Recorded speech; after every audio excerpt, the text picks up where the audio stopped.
Hello viewers, నేనైతే మరోసారి కొత్త రెసిపీతో మీ ముందుకైతే వచ్చేసాను. అదేంటంటే వంకాయ కర్రీ అనమాట. సో గుత్తొంకాయలు తీసుకున్నాను వైట్వి. సో దాన్ని ముందుగా కట్ చేసుకొని సాల్ట్ వాటర్లో అయితే యాడ్ చేశానండి. సాల్ట్ వాటర్ ఎందుకు అంటే వంకాయలు కలరెక్కకుండా కలర్ చేంజ్ అవ్వకుండా ఉంటాయి. సో ఇలా సాల్ట్ వాటర్లో పెట్టేసుకుందాము. బయట పెట్టేస్తే కలర్ చేంజ్ అయిపోతాయి. సో నెక్స్ట్ ప్రాసెస్ ఏంటనేది మనం చూసేసుకుందాము. సో ఇందులో మిక్సీ జార్లో ఒక పెద్ద ఆనియన్ అయితే కట్ చేసి వేసేసాను. అలాగే 8 to 10 పచ్చిమిర్చి అయితే తీసుకున్నానండి. సో ఇవి చాలా స్పైసీగా ఉన్నాయన్నమాట. సో నేను అందుకే 8 to 10 మాత్రమే యాడ్ చేస్తున్నాను. సో తర్వాత తగినంత కొబ్బరి పొడిని అయితే ఇక్కడ వేసేస్తున్నాను.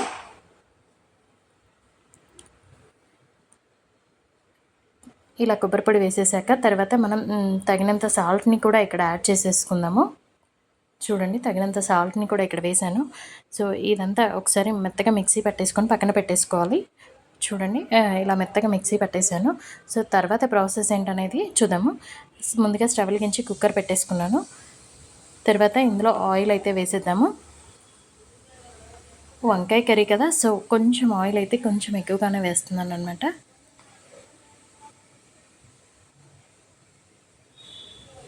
చూడండి, ఈ ఆయిల్ అయితే వేసేసాను. ఇది కొంచెం వేడెక్కేదాకా వెయిట్ చేసి వేడెక్కాక ఇందులో ఆవాలు జీలకర్రని అయితే యాడ్ చేసేసుకుందాము. చూడండి, ఈ జీలకర్ర ఆవాలు ఇవైతే వేసేసి ఇవి కొంచెం చిటపటలాడేదాకా వెయిట్ చేద్దాము. ఇవి చిటపటలాడగానే మనం శనగపప్పును అయితే యాడ్ చేసేసుకుందాము. సో ఇలా శనగపప్పు యాడ్ చేశాక అందులో నేను కొంచెం కొత్తిమీరని అయితే యాడ్ చేస్తున్నాను.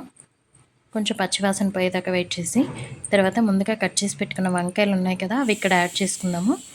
చూడండి, వంకాయలను అయితే వేసేస్తున్నాను. ఇలా వంకాయలను వేసాక మనం ఇందులో తగినంత పసుపుని అయితే వేసేసుకుందామండి. చూడండి, నేను పసుపుని యాడ్ చేశాను. తర్వాత ఒకసారి కలిపేసుకుందాము. తర్వాత దీంట్లో ముందుగా సిద్ధం చేసుకున్న పేస్ట్ అయితే ఉంది కదా, సో అది ఇక్కడ యాడ్ చేసుకుందాము.